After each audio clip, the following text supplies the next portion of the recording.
Bonjour, merci d'être venu. Donc, je viens effectivement de l'Université de Savoie, qui est la Savoie que vous avez pu voir sur les photos précédentes de montagne, on est pas loin de Genève, Lyon et Grenoble, pour ceux qui ne connaissent pas du tout la France. Annecy-Chambéry est dans les plus petites villes, pour situer un petit peu. Donc j'appartiens à l'équipe Condillac qui fait de l'essentiel de sa recherche et de l'ingénierie de connaissances. Cette équipe est regroupée dans un laboratoire qui s'appelle le LISTIC, qui est le laboratoire d'informatique système, traitement de l'information et des connaissances, donc de l'Université de Savoie. Et donc le site, vous trouverez plus d'informations, c'est soit sur le site http://ontologie.unic-savoie.fr. unic-savoie.fr, c'est le site global de l'université, et ensuite les redirections sont faites. Pour me présenter un peu plus complètement, donc je suis maître de conférence qui correspond ici aux premiers échelons des professorats des universités. Et je fais également beaucoup d'enseignement en France. On a monté une licence et une maîtrise d'informatique classique, je dirais, orientée génie logiciel, sur l'Université de Savoie, qui tourne bien depuis 12 ans maintenant.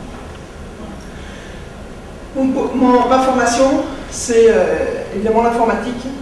Avant d'être professeur des universités, enseignant à l'Université de Savoie, j'étais ingénieur en informatique, donc une formation classique d'informatique.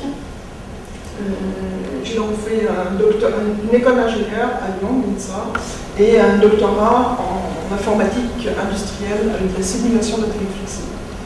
Et ensuite, je suis passée à l'intelligence artificielle au sein de l'IA, qui est le laboratoire d'intelligence artificielle qui n'existe plus actuellement, de l'Université de Savoie, et ensuite de créer l'équipe Condillac, qui continue dans l'ingénierie de connaissances. Donc le propos d'aujourd'hui, c'est informatique, sciences cognitives et informatique, gestion des connaissances et sciences cognitives. Donc l'informatique, on ne va pas refaire tout l'historique, mais simplement c'est un terme qui est relativement récent. Un terme dans la langue française, il a été reconnu donc, en 1967 par l'Académie française. Il a eu son apparition en 1962. Et la traduction dans les pays anglo-saxons est computer science, pour une histoire anecdotique au départ. C'est qu'une personne avait nommé son entreprise Informatics et ne voulait pas que ce terme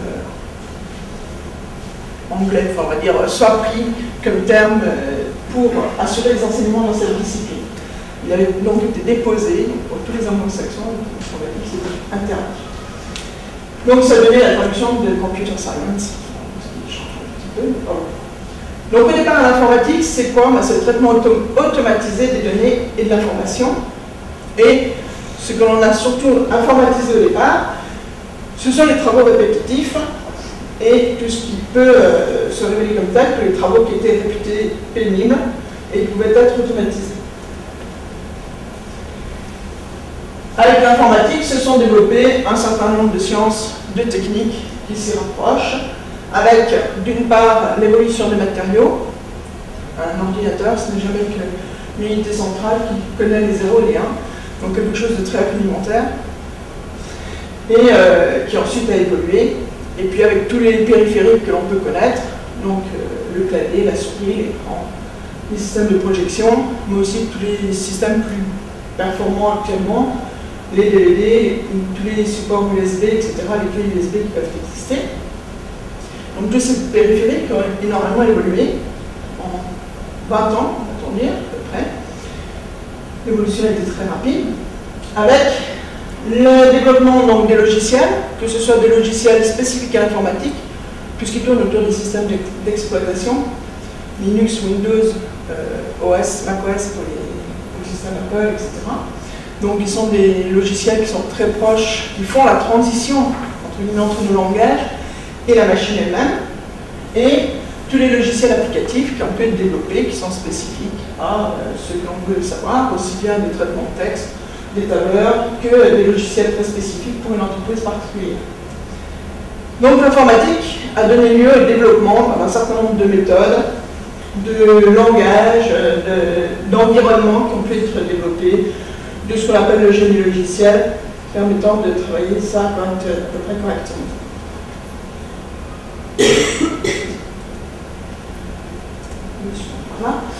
Les domaines d'application de l'informatique sont assez vastes et dirons-nous qu'au départ on peut séparer l'informatique en 3 grands domaines qui évidemment peuvent se redécomposer, qui sont l'informatique de gestion, par rapport auquel on contrôle en fait tous les processus et la gestion des organisations au sens large, des entreprises, des universités, des établissements publics, etc., qui vont couvrir l'ensemble de la chaîne de production, entre guillemets, de cette organisation, que ce soit si on est dans un milieu industriel, de la gestion des achats de matières premières, à la vente de produits finis, avec tout ce qui passe au milieu, pour tout ce qui est la gestion de production, l'informatique industrielle, pour tout ce qui va être ordonnancement, fonctionnement des machines, l'informatique industrielle en elle-même, le suivi des automates, etc., la programmation des automates et la récupération des informations, tout ce qui va concerner les domaines de vente, tout ce qui va concerner les relations entre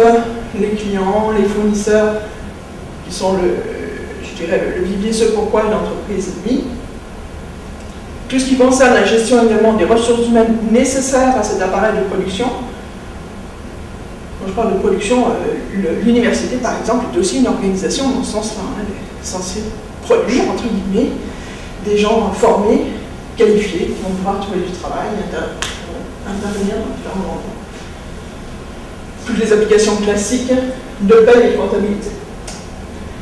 Un autre type d'informatique, c'est ce qu'on appelle l'informatique scientifique, qui est beaucoup plus basée sur le calcul, ce au départ pourquoi les ordinateurs ont été conçus de manière plus précise, qui vont permettre de calculer tout ce qui est nécessaire, par exemple, à dimensionner un avion, à dimensionner une navette spatiale, à dimensionner les choses, une voiture, les éléments qu'on va produire, avec tout ce qui va permettre donc de les concevoir, quelles sont les pièces qu'il faut qu'on assemble, comment est-ce qu'on peut les assembler, et quelles sont les propriétés qu'elles auront à leur sortie, et donc qui vont donner lieu à tout ce qu'on appelle la CAO, la conception assistée par ordinateur, et évidemment un domaine qui est la simulation, que ce soit la simulation d'un simple produit manufacturier que l'on va pouvoir fournir, du fonctionnement d'une voiture, par exemple de la nouvelle aérodynamique d'une voiture, ou à ce qui est nécessaire à simuler, par exemple en France, on a développé des nouveaux systèmes de simulation pour simuler la bombe atomique, ce qui évite de faire des essais de première nature. Et enfin, tout ce qu'on appellera l'informatique temps réel, qui permet donc de piloter, de contrôler en prise directe sur un processus réel des outils de formation, des outils de production, tout ce qui a directement trait avec le monde physique, et qui sont par exemple tous les synopsis de contrôle dans une centrale nucléaire ou dans une centrale de production d'électricité, et qui vont permettre à la fois de surveiller, éventuellement d'intervenir et de corriger un certain nombre d'éléments, et qui vont nous permettre de diriger complètement une opération que l'on va avoir.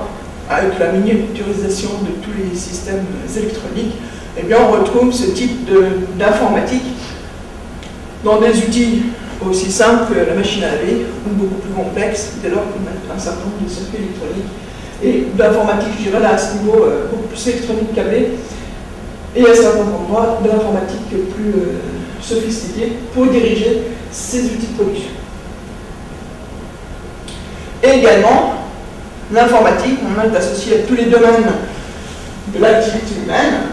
On parle d'informatique médicale, par exemple, on parle d'informatique bancaire, d'informatique industrielle, qui permet de séparer cette informatique, pour lesquelles il y a toujours une base commune, mais en fonction des domaines d'application dans lesquels on va les utiliser.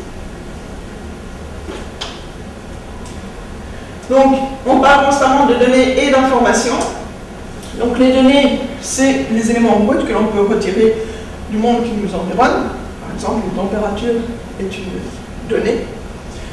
Le fait que l'information de « il fait beau » est déjà une interprétation de cette température. Il fait bon, il fait doux, il fait froid.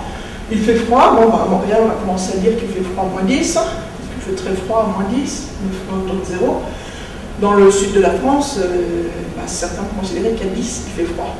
Donc, on voit que l'information permet effectivement de restituer la donnée et de l'interpréter dans un environnement plus large. Donc ensuite, c'est vrai que le terme de donner une information est souvent pris l'un pour l'autre dans la suite de ce que je vais vous dire. C'est-à-dire que ces données, ces informations, pour pouvoir les gérer, elles sont déjà traitées par un ordinateur, mais pour ça, il faut qu'elles soient créées. Elles peuvent être créées de différentes manières, soit par la saisie, clavier écran, et au début de l'informatique, il y avait beaucoup d'opérateurs de saisie, parce qu'il fallait tout rentrer les uns après les autres. Lorsque vous inscrivez par exemple pour la première fois à l'UQAM, une personne saisit vos coordonnées sur le clavier. Elles peuvent être acquises, c'est-à-dire récupérées par des différents supports. Une fois que votre nom a été saisi dans une filière, elles peuvent être récupérées par un autre système, par la filière par exemple dans laquelle vous êtes, sans avoir besoin d'être toutes ressaisies, elles sont acquises, ou alors un capteur directement branché et vous fournit un certain nombre de données, de température par exemple. Ou bien alors elles sont le résultat d'une transformation d'autres données. Elles sont donc produites en fait par le système informatique lui-même. Les données pour être traitées, en général, commencent par être analysées, parce que l'informatique sait traiter un certain nombre de données, mais pas comme ça en vrac, n'importe quoi, n'importe quand. Donc il faut évidemment les analyser, les sélectionner, les trier éventuellement en fonction de leur nature. Elles peuvent donc être modifiées par le traitement. Elles sont souvent transportées, échangées, notamment par les réseaux actuellement, donc il faut qu'elles circulent, et pour ça il faut garder leur intégrité, la sécurité des données, tout ça qui doivent être conservés. Évidemment, un des principaux buts de l'informatique, c'est d'archiver toutes ces données. Ça, on sait faire, et on a des supports pour stocker ces données qui sont de plus en plus importants. Donc autant avant, par exemple, l'an 2000 posait un certain nombre de problèmes, puisque au début de l'informatique, on était à limiter les informations. Donc le codage de l'année était fait sur... on conservait que la fin de l'année. L'année 00, évidemment, devenait plus petite à 99 et on posait problème. Actuellement, ce problème-là est complètement résolu du point de vue technologique. Donc, elles sont archivées dans des bases de données, des bases de connaissances, des fichiers, etc. Et surtout, elles le sont dans le but d'être restituées et réutilisées, la plupart du temps, pas seulement stockées. Et c'est là que se posent un peu les problèmes de récupération de ces informations et de savoir où est-ce qu'elles sont stockées. Parallèlement à ça, on a évidemment tout le développement des traitements automatisés, des algorithmes et des programmes, avec la naissance de disciplines comme l'algorithmique, qui est l'étude, la mise au point d'un certain nombre d'algorithmes performants et surtout fiables, et qui vont nous donner les bons résultats, toujours les bons résultats dans les mêmes conditions, avec des choses qui sont de l'ordre de la calculabilité, de la complexité, c'est-à-dire la calculabilité, c'est une étude pour savoir si effectivement un traitement est automatisable, et s'il est automatisable, est-ce qu'on va arriver, est-ce qu'il va converger à un moment donné ou pas, pour savoir si oui ou non ce traitement va s'arrêter.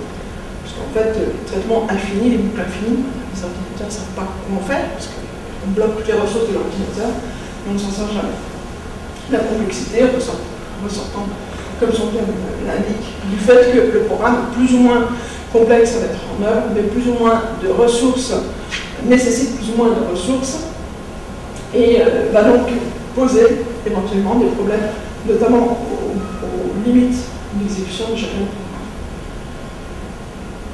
D'autre part, pour faire ces programmes, eh bien, on a développé un certain nombre de langages, donc je vous ai mis un certain nombre de types de programmation et d'approche de raisonnement par la suite, de la programmation impérative, de la programmation procédurale, fonctionnelle, logique, orientée objet, etc. Qui chacun propose un langage particulier, surtout qui reflète un mode de pensée, un mode de raisonnement qui est un petit peu différent et qui a ses avantages évidemment et ses inconvénients en fonction des applications que l'on va vouloir mettre en œuvre. Donc des langages de type assembleur qu'on ne voit plus beaucoup actuellement, mais qui peuvent être utiles lorsqu'on fait par exemple du système d'exploitation. Le COBOL, que plus personne ne connaît, mais qui est toujours utilisé, avec lequel fonctionne encore un certain nombre d'applications. C'est pareil, le Fortran, pour le calcul scientifique, qui était un temps bien à la mode, etc. Donc il y a aussi des modes, entre guillemets, dans les langages de programmation, et des évolutions, évidemment, qui fonctionnent à chaque fois. Donc, dans le langage orienté objet, il y a Smalltalk, Visual Basic, C++, Java, etc. Les listes sont loin d'être exhaustives, je vais mettre des points de suspension derrière chacun de ces types de langages. La liste de programmation, le style de programmation est évidemment non exhaustive également, et on a affaire parfois à des choses totalement différentes, des approches différentes en fonction de si on a des approches déclaratives, des approches déductives, etc., qui vont varier en fonction des domaines d'application, des formations des personnes également qui pratiquent ces langages et qui mettent en avant ces applications, et des domaines dans lesquels on travaille. Donc les logiciels, d'une manière générale, c'est tout ce qu'on produit pour faire tourner sur un ordinateur. C'est le produit qui est supporté par un ordinateur et qui va nous permettre de faire avancer un petit peu tout ça. Alors les logiciels, ils sont conçus non pas pour l'informatique en lui-même, enfin il y en a quelques-uns, oui quand même, tout ce qui est système d'exploitation par exemple, mais la plupart sont appelés à développer des applications pour des disciplines autres, donc la liste peut être longue. Et on s'aperçoit que le logiciel, c'est maintenant devenu un produit stratégique, si ce n'est économique. Toute l'économie qui peut se développer autour de ce produit un petit peu spécifique. C'est aussi un produit spécifique, notamment par deux éléments que j'ai mis, mais il y en a d'autres qui sont évidemment spécifiques au logiciel, je n'en fais pas la liste exhaustive. C'est le fait que c'est un produit qui est reproductible sans coût. Ce n'est pas le cas d'une voiture. Une voiture, on fait la conception. Et ensuite, on va, je dirais, amortir la conception sur le nombre de voitures que l'on va vendre, et on va les vendre en millions d'exemplaires. Le logiciel, on fait une conception pour un logiciel, ensuite on va le dupliquer, ça ne coûte absolument rien de le dupliquer. Donc est-ce qu'on peut le vendre, est-ce qu'on ne peut pas le vendre, ça c'est la bagarre du logiciel libre dans lequel je ne rentrerai pas. Mais dirons-nous qu'on peut le reproduire, et que la reproduction, ça coûte rien, quasiment. Ça fait quelques secondes de copie et un support éventuellement, ou même parfois pas de support lorsque ça passe par Internet. Mais par contre, ce que l'on voit, c'est qu'il est très difficile à adapter. Normalement, c'est un produit qui doit être, entre guillemets, bien conçu de manière souple et permettant l'évolution et la maintenance de ce produit. C'est le logiciel idéal, mais hélas, c'est les points sur lesquels on a le plus de mal. C'est-à-dire qu'on ne sait pas vraiment faire des produits qui soient facilement évolutifs, adaptables, je dirais, à chacun, à chaque utilisation. Et alors que la reproduction est sans coût. Dans une voiture, si vous voulez des options particulières, vous les commandez, elles vous sont fournies avec, et vous avez un lot simplement de fonctionnalités qui sont possibles. Si vraiment vous voulez une autre voiture, d'autres options, ça sera une nouvelle conception. Donc ça a un coût particulier. Sur un logiciel, on espère toujours qu'on va pouvoir rajouter, changer une couleur, changer, etc., un petit quelque chose, mais à chaque fois, ce sont du temps qui est difficile de chiffrer, et c'est un gros problème de l'informatique. Donc évidemment, le logiciel, c'est aussi un produit qui a un cycle de vie, et pour lequel la conception, la phase de conception a une valeur totalement différente de celle qu'elle a pour d'autres produits, parce qu'elle ne peut pas être, entre guillemets, amortie sur difficilement amortie sur l'ensemble des reproductions, enfin des unités produites. Ce que l'on sait, c'est que le logiciel, c'est tout simplement la production d'un artefact, d'une représentation d'une réalité, d'un raisonnement. C'est une représentation abstraite. D'accord ? Et donc, pour arriver à faire cela, il nous faut avoir un certain nombre de méthodes, d'outils, ce qui est essayé de produire donc, le génie logiciel, qui essaie donc de nous fournir un certain nombre d'outils pour produire et maintenir des composants logiciels de bonne qualité et qui répondent aux besoins. L'énoncé des besoins, c'est pareil. Les clients ne s'expriment pas forcément de manière très claire. Et comme, en général, tout ça repose sur des prévisions d'éléments qui sont traduits dans le discours, eh bien, il y a souvent un certain nombre de choses qui sont oubliées ou détournées et que l'on ne sait pas forcément faire. Et l'adaptation aux besoins réels, c'est des opérations effectivement qui sont coûteuses et qui peuvent être intéressantes. Donc la fabrication d'un logiciel, ça demande l'intervention des différentes choses, entre guillemets, des traducteurs entre des interventions qui sont fournies en langage naturel, la plupart du temps, et puis des langages autres, donc je n'ai pas forcément cité tout à l'heure, et qui sont tout à l'heure, c'est uniquement des langages de programmation, mais qui sont des langages de description, qui sont des langages formels, plus ou moins informels, des langages de programmation, et donc à chaque fois, on a des notions, entre guillemets, de traduction de ce qu'une personne nous a évoqué en langage naturel pour le formaliser en langage machine, en langage de programmation compréhensible par l'ordinateur, et que l'ordinateur puisse l'exécuter pour lui fournir le résultat qu'on attend.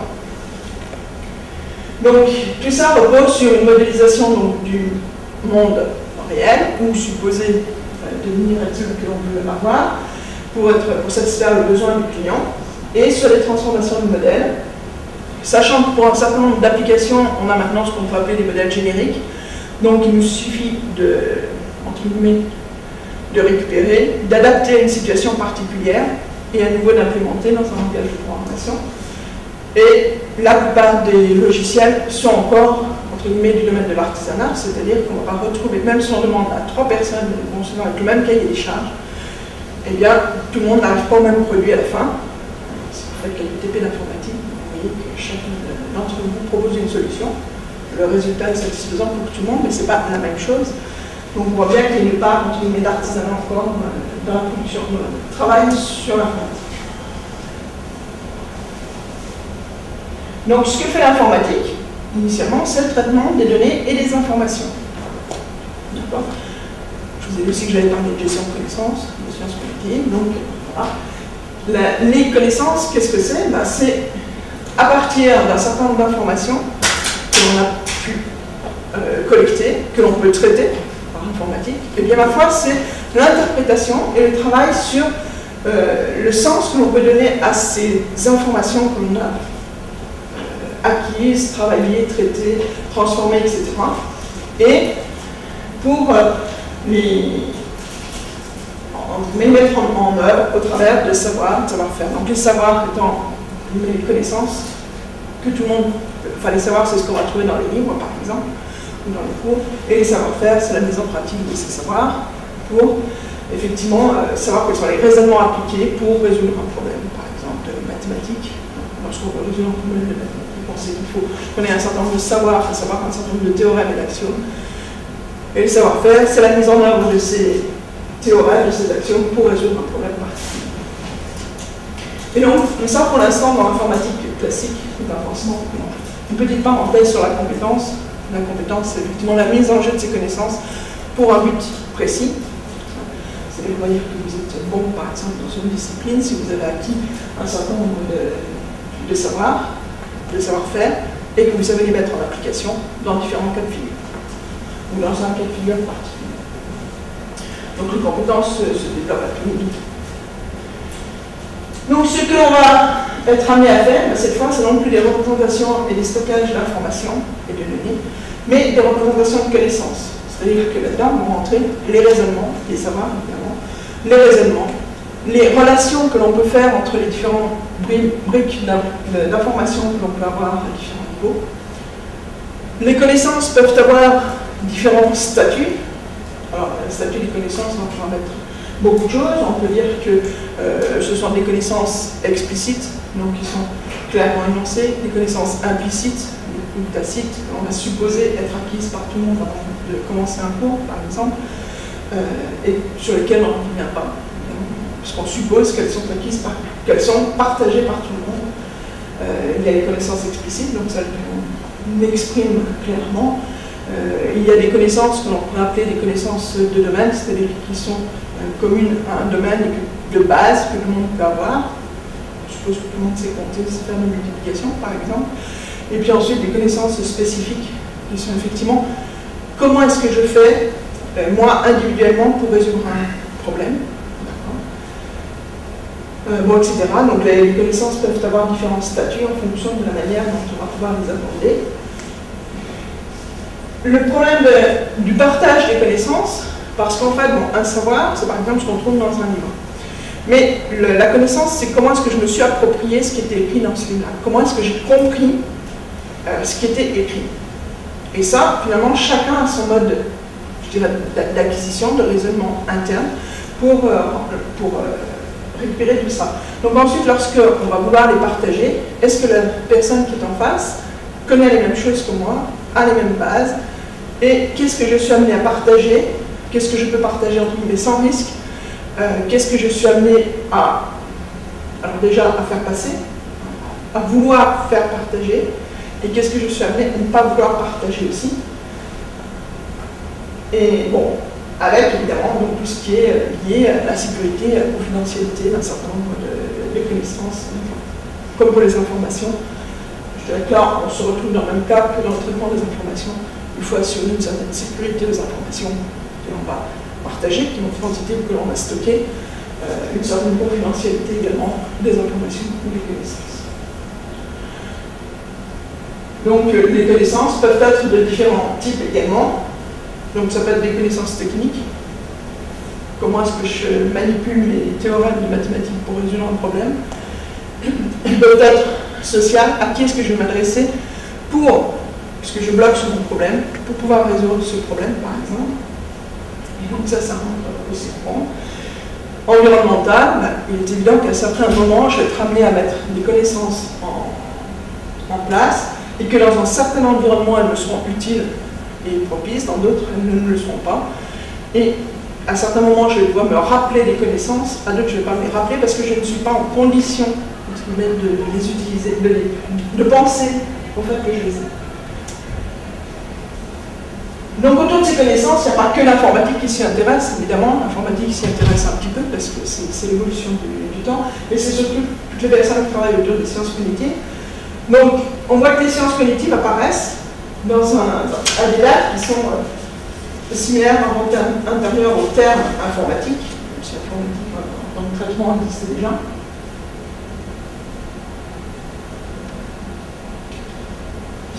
Et les sciences cognitives, bon, on peut dater sans doute des travaux qui sont aussi peut-être antérieurs à ça, mais il y a une première date qui est 1956, avec une intelligence artificielle appliquée notamment à la psychologie, et qui faisait intervenir dans cette première conférence des informaticiens, des mathématiciens, des économistes, des linguistes, des biologistes, etc.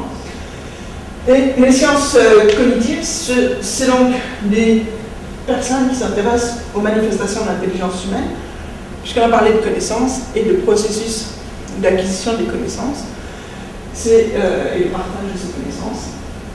C'est donc ce qui différencie largement, ce qui qualifie entre guillemets le propre de l'homme, le fait qu'on a un certain nombre de connaissances que l'on veut faire fructifier, développer et éventuellement partager pour un certain nombre de choses. Donc les sciences cognitives, c'est des gens donc, qui vont permettre le regroupement de sciences de différentes natures, et donc entre autres, qui s'intéressent non seulement au domaine technique, à la mise en œuvre et tout ça, l'informatique en fait donc partie, et les mathématiques, notamment en termes de mise en application d'un certain nombre de choses, donc qui sont à l'interface entre donc, les sciences humaines, les sciences sociales, les sciences de la nature, puisqu'en fait on essaie de savoir comment est-ce qu'on fonctionne réellement dans notre cerveau, quels sont les mécanismes de la cognition, et notamment de représenter des choses qui sont totalement nouvelles pour l'informatique, c'est-à-dire représenter des intentions. Pour l'instant, on donne des ordres à l'ordinateur, on ne demande pas d'avoir des intentions et des états d'âme, d'accord? Mais cependant, nos programmes, on voudrait bien qu'ils aient un petit peu de tout ça, des émotions, de la conscience, de l'esprit, etc. Et surtout, au niveau de l'informatique, ce qui me pose problème, c'est l'adaptation à les comportements que peuvent avoir les systèmes, et puis l'adaptation à son environnement.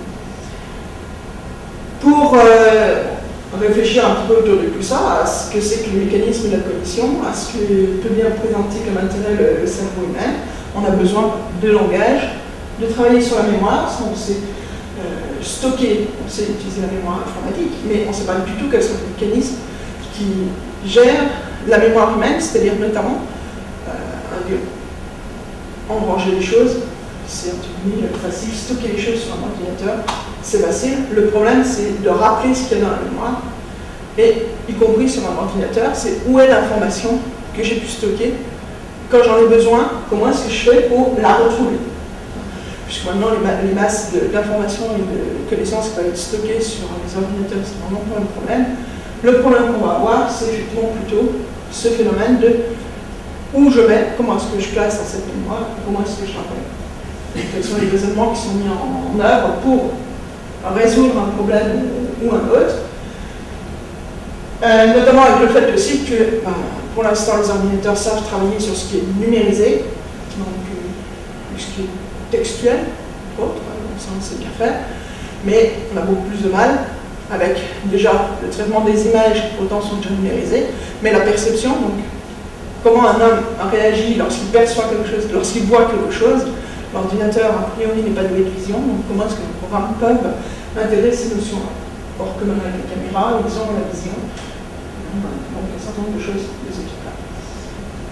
Et à partir du moment où on parle de connaissances, eh bien, comment est-ce qu'on acquiert des connaissances? On sait qu'il y a un certain nombre de choses qu'on appelle innées, pour les gens qui sont néophytes comme moi, et on a des comportements, des connaissances innées, puis il y en a d'autres qu'on acquiert au fur et à mesure de notre vie. Comment est-ce qu'on fait pour les acquérir? Qu'est-ce qu'on apprend? Qu'est-ce qu'on déduit? Qu'est-ce qu'on apprend? Et comment est-ce qu'on apprend? Quels sont les mécanismes d'apprentissage? Et qu'est-ce qu'on engrange plus ou moins consciemment? Et donc, quelles sont les évolutions que peuvent avoir les connaissances qu'on va avoir dans notre système? Donc, l'ingénierie de connaissances, c'est partie de l'informatique qui s'intéresse plus particulièrement au traitement de ces connaissances plus spécifiquement. Donc, il y a déjà eu les premiers essais avec l'intelligence artificielle, qui a débouché sur notamment les principes de raisonnement qui sont basés sur les systèmes experts, avec des systèmes à base de règles et bases de faits, des algorithmes spécifiques, les systèmes multi-agents également, qui permettent de représenter un petit peu les réseaux, donc les réseaux sociaux, entre guillemets, en séparant les pouvoirs de raisonnement, non plus dans un seul programme, mais dans des morceaux, entre guillemets, dans des bouts de programme qui sont plus ou moins autonomes.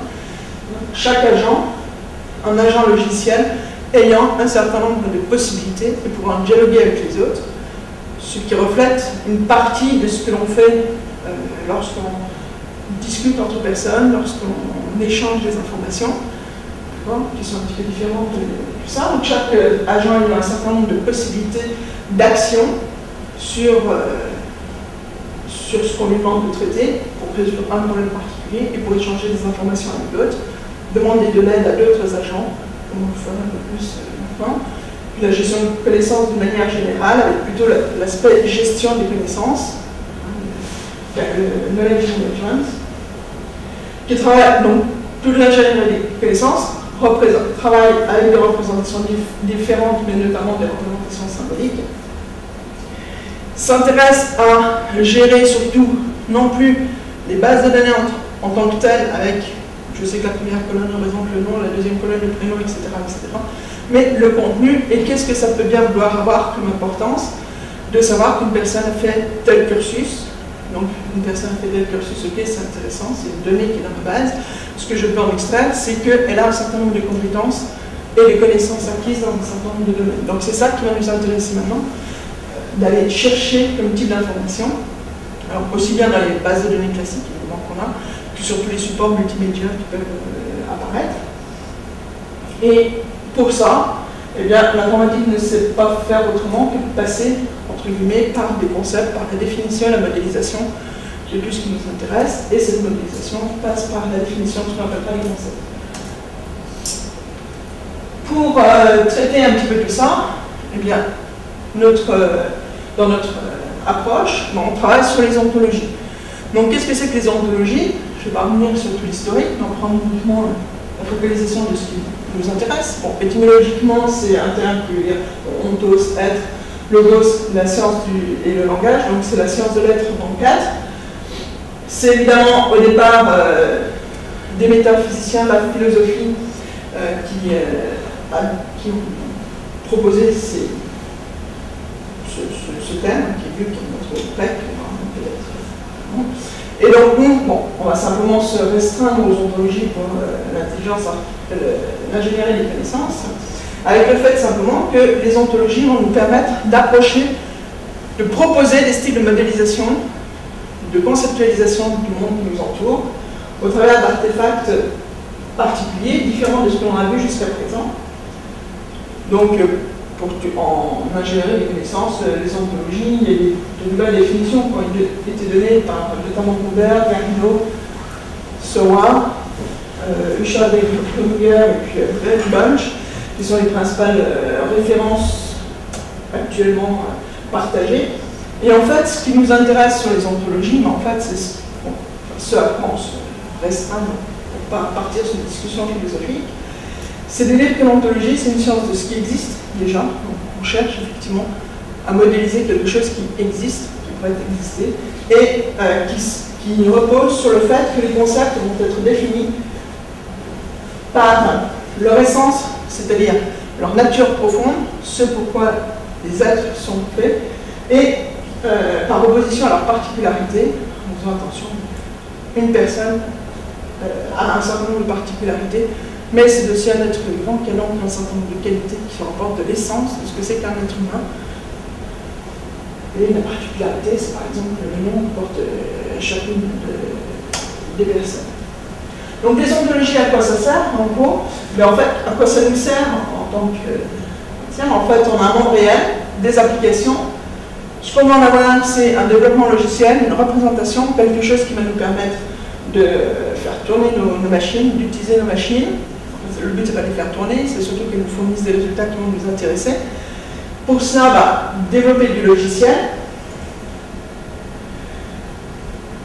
Pour développer ce logiciel, on passe par une phase de modélisation et de conceptualisation qui nous permettent d'avoir une vision du monde réel et de ses applications.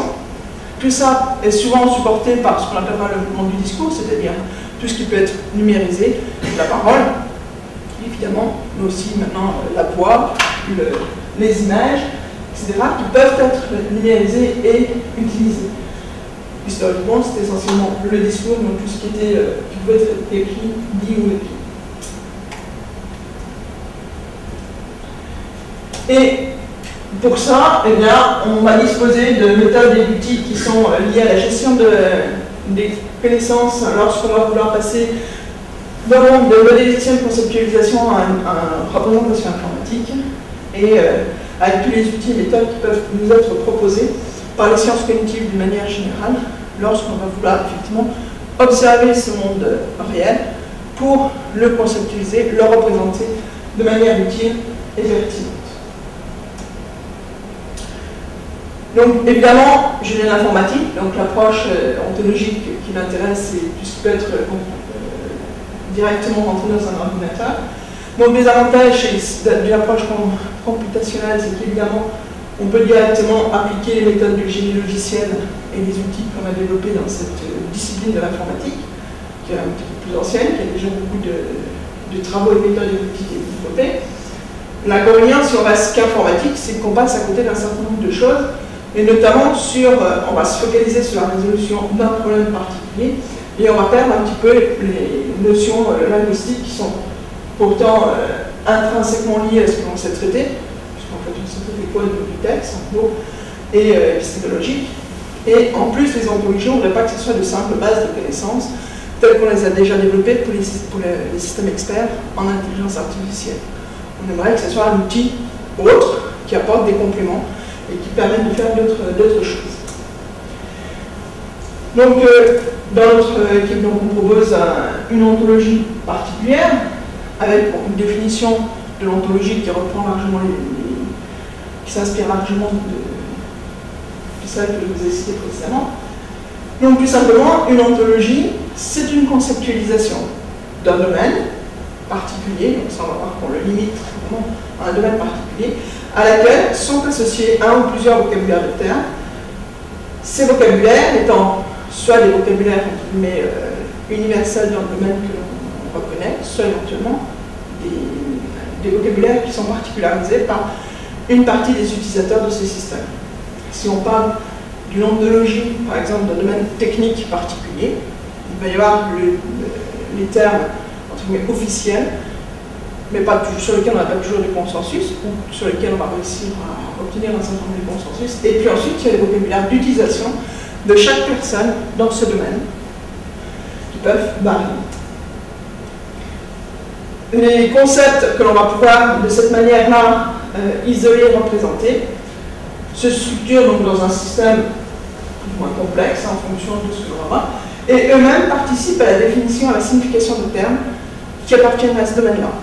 Donc après, je vais vous donner des exemples concrets. Elle est définie, donc, l'ontologie pour un objectif donné. Donc, là c'est vraiment une restriction, l'ontologie universelle. Le vocabulaire universel, on fait une croix dessus, parce qu'on s'aperçoit que c'est utopique. Donc par contre, on restreint pour un objectif donné ce pourquoi on va utiliser cette ontologie. Donc, par contre, ce n'est pas quelque chose d'individuel, c'est bien partagé par une communauté, donc qui travaille sur un domaine particulier. Et elle s'exprime dans un langage qui repose sur une théorie, cette théorie apportant suffisamment d'éléments pour assurer un sens, une sémantique à tout ce qui va suivre, tout ce qui va être défini dans cette ontologie. Dans la définition, c'est pas moi qui l'ai rédigée, hein, c'est Christophe Roche qui est donc le professeur responsable de notre équipe. Et donc, cette ontologie doit nous permettre d'obtenir un consensus sur la définition des termes, et puis ensuite, surtout, d'assurer une certaine cohérence au sein de l'ontologie et du domaine dans lequel on travaille, une certaine réutilisabilité et surtout un partage des connaissances.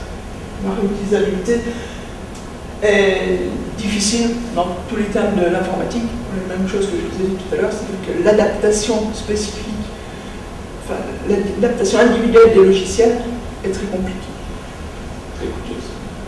Donc sur notre modèle, on va définir nos concepts par ce qui les caractérise vraiment, donc ce qui est donc leur essence, et on va séparer ce qui est essence et accident, ou particularité, si vous préférez. Donc du coup, on va définir nos concepts, où est-ce qu'on va s'y prendre pour arriver à cela. On va définir nos concepts par une différenciation spécifique, c'est-à-dire que chaque fois, on va préciser qu'est-ce qui différencie de manière essentielle un concept d'un autre, dans sa nature elle-même. Ce que l'on dit, c'est que le signe, le terme qui le désigne, c'est arbitraire, et donc on peut accepter un certain nombre de synonymes, un certain nombre de traductions d'un terme, à partir du moment où on arrive tout de même à avoir au moins un terme pivot qui fasse consensus. Mais par contre, on peut accepter tous les synonymes possibles et imaginables, ce qui permet notamment d'adapter chacune des ontologies à chaque utilisateur. Chacun pourra utiliser du coup son propre vocabulaire, puisqu'on n'attache pas d'importance à la désignation proprement parler du terme qui définit le concept. Le concept, il est lui-même en fait défini par son essence et les différenciations spécifiques.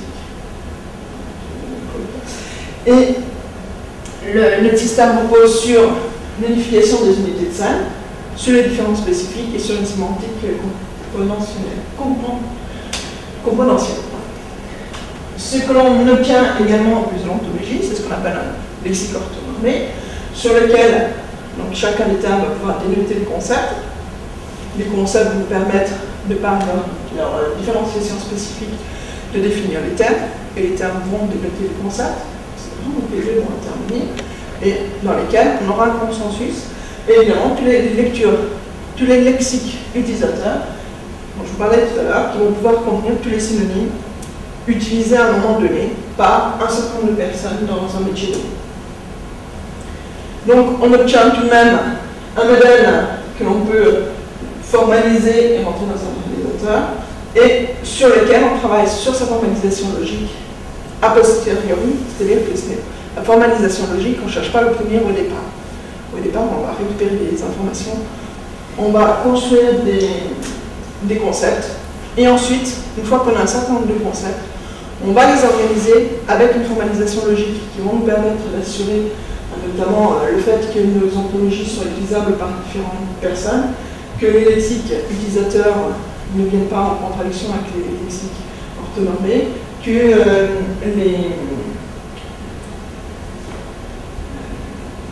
donc, en fait, on va formaliser tout ça a posteriori pour assurer toute cette cohérence, la cohérence. Voilà, je cherche. Donc, pour construire notre ontologie, on part d'un cycle de vie assez simple. Alors, les personnes, je vais le récupérer, mais je vais vous d'en faire de nouveau. Donc là, ne vous affolez pas, c'est simplement une image d'une ontologie que vous montrera un petit peu plus tard. Donc ce que l'on fait, c'est qu'on parle d'un corpus, donc de choses numérisées. On a essentiellement travaillé sur le texte et sur l'image pour l'instant. On a par exemple une compétence pour traiter le son, mais ce serait similaire. Ce que l'on va faire, c'est extraire de ce corpus un certain nombre d'éléments. Donc lorsqu'il s'agit de textes, ce sont évidemment des identifications de terminologie métier, basées sur un corpus de référence, avec ce qu'on appelle l'extraction de candidats termes. Ce ces lexiques vont être... Alors, par contre, il faut peut-être que je précise, c'est qu'on ne sait pas automatiser ça tout seul dans notre coin, comme les rangs. On est toujours en interaction avec des experts du domaine pour lequel on travaille.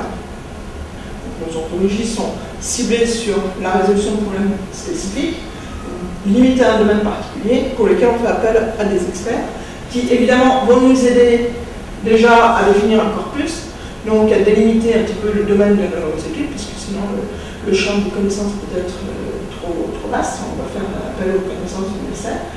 Donc on récupère un certain nombre d'informations d'extraction et de candidature, on obtient une première version de lexique, qui sont simplement un certain nombre de termes définis de manière aussi précise que possible. Et ensuite, à partir de là, on va identifier les catégories, on va identifier les concepts, on va identifier des différences, on va préciser quels sont les attributs, les relations, etc. qui existent, et on va pouvoir construire une ontologie, et par là même construire des lexiques orthonormés, et les lexiques utilisateurs finaux, qui vont assurer la documentation du système ontologique qu'on aura défini ici en phase finale. Donc la définition du contexte, eh bien, va nous permettre de comprendre le métier dans lequel pour lequel on va intervenir, et on va identifier les objectifs et les limitations de ce contexte.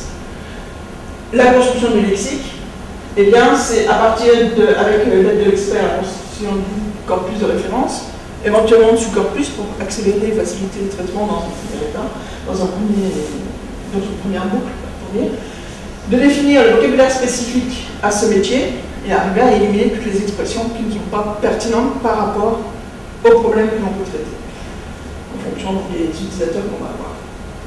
Et on va rechercher la signification et la représentation des différents termes que l'on va avoir, avec éventuellement déjà une première liste de synonymes qui peut ne pas être exhaustive et qui surtout ne sera pas forcément, à ce niveau-là, c'est pas forcément là qu'on va pouvoir définir le terme pivot qui va être entre guillemets central à toutes les définitions de tous les vocabulaires associés aux différents utilisateurs. Sur un exemple assez simple, donc par exemple, sur un texte qui définit ce que sont les usinages, c'est un petit exemple assez simple et élémentaire. Qu'est-ce que c'est que les usinages? Quels sont les différents types d'usinage qui existent? Si on va en faire une ontologie, on va partir d'un certain nombre de textes, donc là, éventuellement d'un résumé, et on peut partir d'un corpus plus important.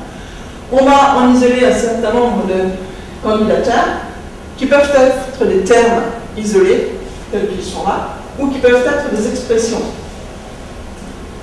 pour lesquelles les éléments sont beaucoup plus pertinents. C'est-à-dire que matière tout seul ne nous intéresse pas forcément. Pour définir des usinages, le fait qu'il y ait enlèvement ou pas de matière est un critère essentiel. Donc c'est l'expression particulière de ce métier, enlèvement de matière, qui est la signification, et non pas simplement le terme matière qui pourra avoir de la signification dans n'importe quel domaine, pas forcément. Donc voilà, on peut isoler les expressions. C'est vrai que l'émergence des candidatures repose sur la fréquence d'utilisation de ces termes.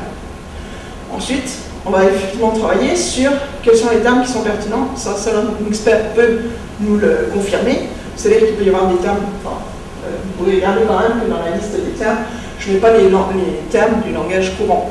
Les articles, tout ça, j'ai tout supprimé parce que sinon, effectivement, c'est les articles qui vont arriver en tête et ça n'a aucune signification. Donc j'enlève tous ces mots-outils, je récupère que les mots spécifiques. Là-dedans, je vais faire un nouveau tri. Éventuellement, déjà, je dirais, de moi-même, naturellement, même si je ne suis pas spécialiste en usinage, et puis surtout avec l'aide des experts qui vont également pouvoir nous donner des expressions typiques du métier que l'on pourra rechercher. Ensuite, donc ça, c'est ce qu'on a fait dans la première partie. Ensuite, on va essayer de déterminer le sens.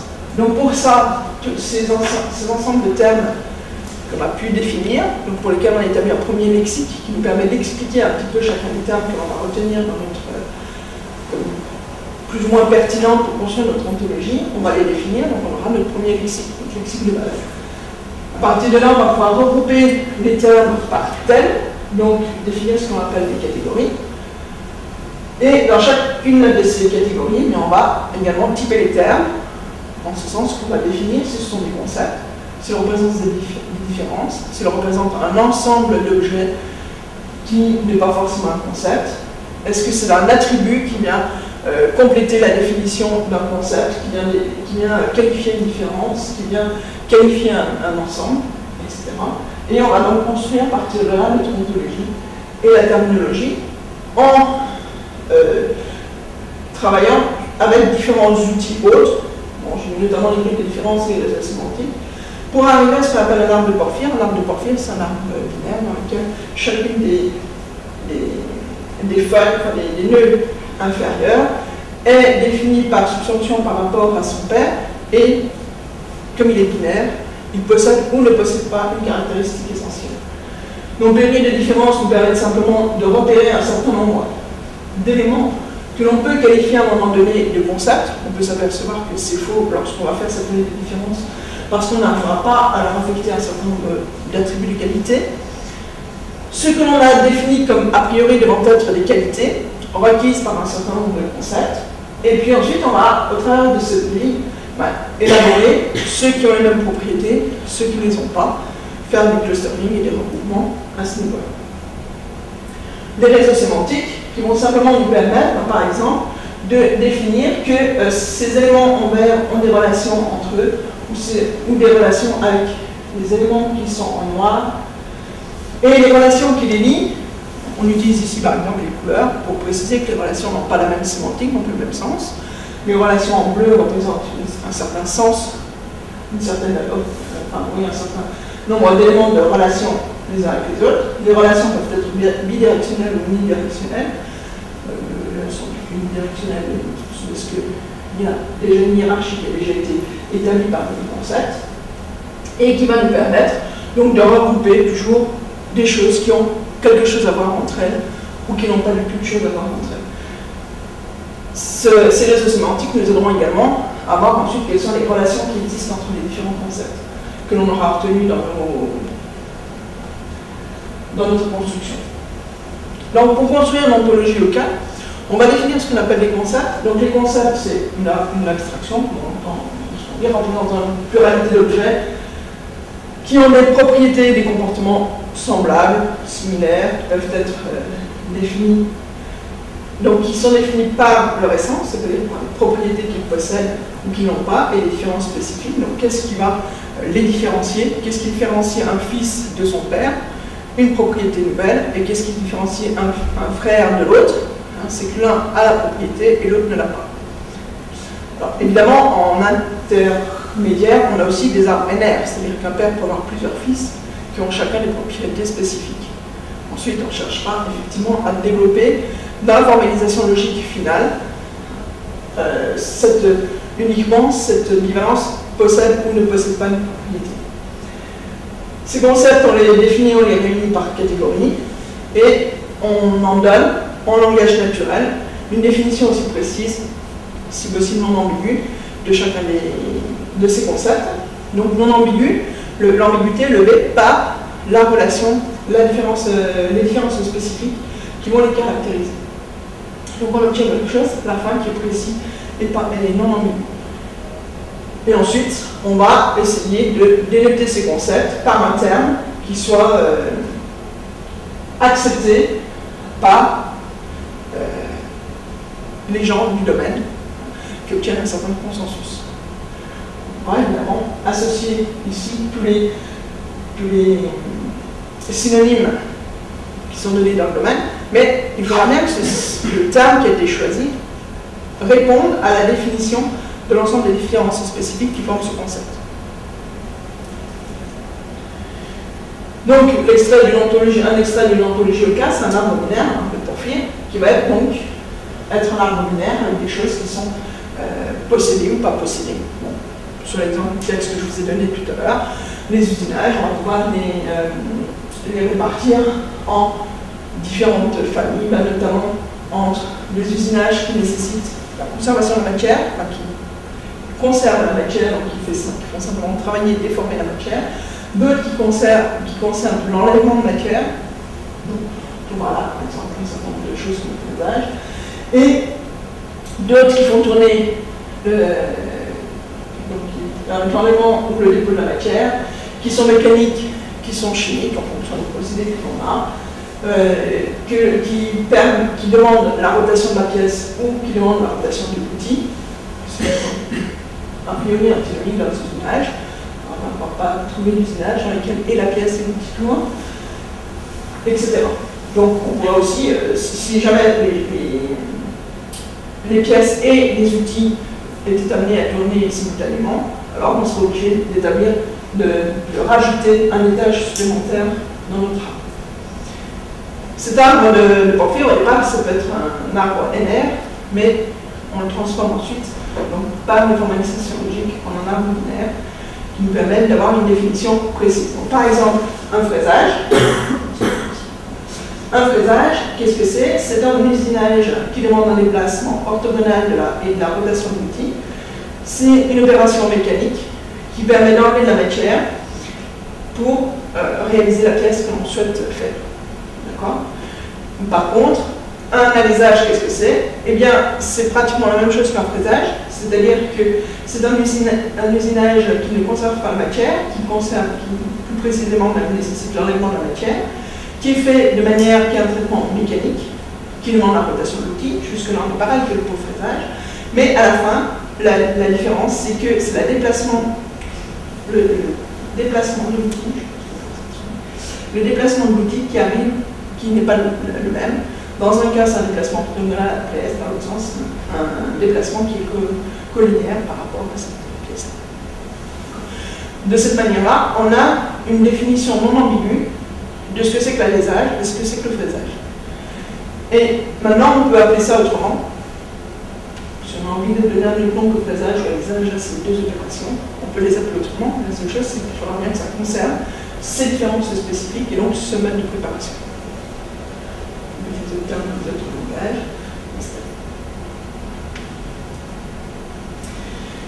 Donc des problèmes auxquels on est confronté à notre niveau, c'est d'identifier les experts. Donc là, ça met en jeu d'autres connaissances que les connaissances purement informatiques. C'est l'établissement du lexique des utilisateurs de lexique orthogonal pour définir les connaissances donc au travers de concepts tels qu'on les a fait et leur donner des termes de vocabulaire qui soient appropriés. Et c'est la définition du vocabulaire, de la terminologie et des concepts qui sont liés directement à un domaine particulier. On travaille sur tout ça avec des outils de formalisation, de mathématiques, de logique, d'informatique. Et un des avantages, dirons-nous, c'est que le raisonnement n'étant pas habituel pour les gens auxquels on s'adresse, nous permet de faire exprimer un certain nombre de connaissances implicites du fait qu'on leur demande de nous préciser ça par différence. Donc sur les applications qu'on a pu développer au travers de ça, les applications dans différents domaines. Donc par exemple, en termes d'informatique bancaire, par exemple, les banques qui vont travailler par Internet, par exemple, sont confrontées à différents problèmes, que leurs utilisateurs ne sont pas tous de la même langue, ils n'ont pas tous la même culture initiale. Le fonctionnement des banques, par exemple, entre le Canada et la France, ne sont pas totalement similaires. On n'a pas les mêmes manières d'obtenir, par exemple, un prêt. Donc, en fait, en ayant des ontologies pour ce métier-là, précisément, on saura qu'est-ce que c'est qu'un prêt immobilier pour un Canadien, qu'est-ce que c'est qu'un prêt immobilier pour un Français, quelles sont les conditions qui s'y rapportent, et il n'y aura pas d'ambiguïté ensuite sur la manière dont on s'exprimera par rapport à la personne en face de laquelle on se trouve. C'est un travail qui a été fait notamment pour une banque internationale et qui pensait que les systèmes étaient les mêmes entre la France, l'Allemagne, enfin en Europe entre autres, et qui se sont aperçus qu'il y avait des différences, des traductions de termes bancaires qui avaient été faits d'une langue dans une autre, mais qui ne relevaient pas de la même réalité. Donc il y avait des ambiguïtés et des problèmes qui se levaient justement suite à ça, puisqu'en fait il y avait méconnaissance de vraiment ce que recouvrait un terme particulier. Au niveau du CICA, c'est le Centre international du cinéma d'animation, donc c'est en France, C'est une toute petite partie de l'ONF ici, c'est-à-dire ceux qui s'occupent uniquement de l'organisation, qui organise un festival mondial toutes les années, avec un marché mondial du film de l'animation, et qui se retrouve devant une masse d'informations assez considérable, qui doit d'une part numériser tous ces anciens films pour faire la conservation de patrimoine, mais qui ensuite veut évidemment, à partir du moment où c'est numérisé, pouvoir les mettre à disposition d'un certain nombre de personnes, du public, néophytes, des spécialistes, des enseignants, etc. Et donc, ils nous ont demandé de travailler là-dessus pour pouvoir déterminer des choses plus précises. Et donc, entre autres, ça nous a permis, un premier résultat, d'élaborer des fiches d'inscription au festival, qui a un sens, puisqu'en fait, ça a évolué au fur et à mesure du temps, et on se retrouvait avec 4 pages de description de film, et avec le même film pouvant être décrit d'une dizaine de manières différentes, rien que là-dessus. Or, ce n'était pas le but, puisque finalement, il faut quand même qu'on arrive au même objet à la fin, même si on peut lui donner différents qualificatifs. Donc, c'est un gros problème. Le traitement des courriels, ben, c'est pareil, la banque en ligne, par exemple, reçoit tout par courrier, et si elle veut, par email, par courriel, et si elle veut pouvoir répondre très rapidement à toutes les questions, on sait qu'il y a des personnes spécialisées dans certains domaines. Donc, comment faire pour réorienter de manière automatique les courriels en fonction de leur contenu vers la personne qui est capable d'y répondre au plus vite. Donc en établissant une ontologie du métier, c'est la banque là aussi, la banque par correspondance, pas par courriel, en mettant une ontologie de ce qu'on pouvait trouver dans les courriels et des compétences qui étaient dans l'entreprise, on peut, en mixant ces deux ontologies, arriver à avoir des traitements nettement accélérés de 80% des courriels. On ne traite pas tout. Bien sûr qu'il y a des courriels qui sont rejetés par le système parce que soit il y a plusieurs demandes à l'intérieur du même courriel, et donc du coup on ne sait pas forcément quel est celui qui est prioritaire, et qu'il y a plusieurs demandes, peut-être que l'une influe sur toutes les autres, et comment il faut le prendre. Ou alors c'est pas exprimé du tout dans un langage reconnu par le système, etc. Donc il y a quand même des légions. Entre guillemets, on ne peut pas tout faire de manière automatique. Mais ça permet d'une même encodée une même partie de manière rapide et efficace. L'EN, c'est l'éducation nationale en France, donc qui a voulu faire une ontologie des formations, parce qu'en France on est très fort pour la désignation de nos diplômes, qui ne correspondent pas forcément aux vôtres et qui sont difficiles à répertorier. On a encore des anciennes appellations, on a des appellations nouvelles, je vais passer dans un système LMD par exemple, 358, qui correspond plus à votre système à vous, mais on a encore les licences, les DUG, etc. Et on finit par plus s'y retrouver. Et surtout, ce que voulait l'éducation nationale, c'est qu'est-ce que recouvre comme compétence et comme savoir tel diplôme. Parce que, bon, un bac plus 2, c'est bien, c'est intéressant. Maintenant, est-ce que c'est un bac plus 2 qui s'intéresse à la mécanique ou à l'informatique? C'est encore mieux quand même de le savoir. Et est-ce que cette personne a fait que de l'informatique ou est-ce qu'elle est capable d'avoir fait d'autres choses? Donc, pour pouvoir notamment évaluer pour la formation continue les différentes formations qui sont pertinentes et qui peuvent valider un certain nombre de savoir-faire que les gens ont acquis dans la vie active et que pour l'instant, on ne sait pas du tout faire matcher avec nos formations de base. Et donc, une personne qui veut reprendre des études, c'est très difficile de proposer un cursus vraiment adapté pour qu'ils puissent ne pas perdre de temps et recommencer ses études. Dans la gestion de l'innovation également, on a développé des produits donc, sur lesquels la gestion évidemment des idées est en cause et des nouvelles idées, et donc pouvoir organiser, classer un peu toutes ces idées en fonction des domaines dans lesquels elles se trouvent peut apporter une aide certaine de l'innovation, notamment pour aider à faire mener jusqu'au bout le développement d'une idée particulière, en explorant éventuellement toutes les pistes voisines et faire ressortir des choses nouvelles, mais d'autres utilisations de produits existants ou d'autres éléments de ce type. Donc sur la conclusion, parce que je m'entends, l'évolution d'une société de l'information vers une société des connaissances est évidemment inéluctable et naturelle.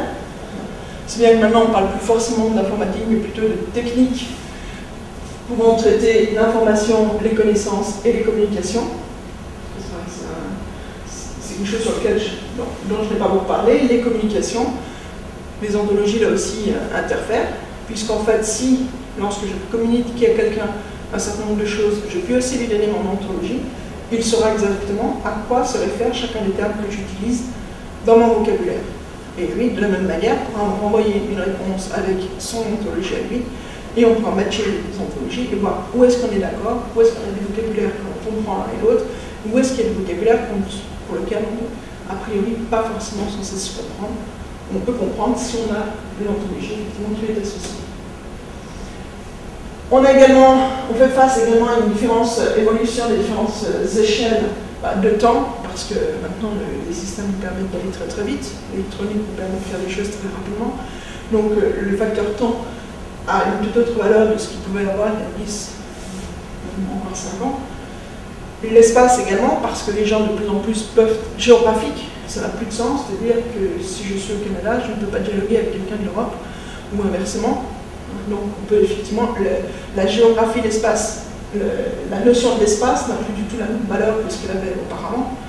Et donc dans les exploitations des bases de données, c'est aussi des éléments qu'il faut prendre en compte, parce qu'il y a un certain nombre de choses qui sont rattachées à ça. De la même manière, on a des évolutions conceptuelles, c'est-à-dire que si au départ, l'informatique et les traitements automatiques étaient là pour résoudre 80% des cas et puis accélérer beaucoup plus ces affaires, tout ce qui pouvait intéresser tout le monde, ce qui était collectif, on en vient à de plus en plus vouloir avoir quelque chose d'individuel, d'adapté à chacun des individus. C'est le but de l'intégration des connaissances. Là-dedans, il n'y a plus de l'information. L'information, tout le monde peut l'avoir. On la distribue par différents médias. Mais ce qui nous intéresse, la connaissance, eh bien, elle est individualisée, nécessairement, forcément. Donc, on passe à des concepts qui sont un petit peu différents. Et de la même manière, ce ne sont plus simplement les traitements répétitifs qui nous intéressent, mais des traitements, entre guillemets, qu'on cherche à comprendre. Donc, qui sont censés, qui ont un sens pour celui qui le reçoit, ou pour celui qui l'émet, et qui soient plus proches, entre guillemets, de la logique humaine que certains programmes informatiques qui sont un petit peu train-discotés et compliqués à suivre, lesquels on peut les avoir. Et évidemment, toutes les évolutions technologiques nous amènent à utiliser des choses qui sont beaucoup plus adaptées à ce type d'évolution, qui sont tout ce qu'il peut y avoir hyperlien, hypermédia, multimédia, que ça aille de l'acquisition au travers de ce qu'on peut avoir de manière numérique, relevé de température, ou la réalité virtuelle, qui nous permet carrément de créer des environnements sophistiqués, totalement réels, entre guillemets, avec tout ce qui est de l'interaction de la communication, puisque maintenant, qu'on soit à un bout du globe ou à un autre, on peut communiquer et on peut interagir sur ce que l'on a en face de soi. Et en plus, on est demandeur de ça. C'est-à-dire qu'on ne peut plus recevoir l'information au travers d'un système informatique de manière automatique. On veut pouvoir éventuellement agir, sélectionner soi-même ce que l'on veut en fonction de ce que l'on a. Donc c'est l'intérêt et la définition de ce qu'on appellera les profils utilisateurs. Et donc je dirais que le défi, c'est de savoir si on veut suivre ou si on veut maîtriser les évolutions du temps moderne, et également les approches pluridisciplinaires, quels sont leurs avantages et leurs dangers, entre guillemets. Donc les avantages sont évidemment multiples, c'est-à-dire qu'on arrivera beaucoup mieux à comprendre beaucoup plus de choses, à faire avancer beaucoup plus de choses. Maintenant, est-ce que tout le monde doit devenir pluridisciplinaire? Je ne pense pas. C'est bien les approches qui doivent rester pluridisciplinaires, parce qu'on met du temps à acquérir des compétences dans un domaine. Pour acquérir dans 2 domaines, ça prend 2 fois plus de temps. Donc on ne peut pas être spécialiste d'un domaine et généraliste enfin, on peut être généraliste de spécialiste d'un, mais on ne peut pas être spécialiste de beaucoup de domaines, si ce n'est que quand on a avancé dans sa vie. Et ensuite, il y a effectivement tout le problème du transfert des connaissances qui ont pu être acquis par les uns ou par les autres, et comment peuvent-elles être transmises, notamment tous ces acquis qui sont ces approches pluridisciplinaires, ces approches qui sont dans lesquelles, pour chaque domaine, il y a des choses très pointues qui sont faites, très intéressantes. Comment est-ce qu'on peut les faire partager un peu au grand monde pour justement enrichir et faire évoluer les choses. Voilà. Donc, je vous remercie de votre attention. Si vous avez des questions, n'hésitez pas.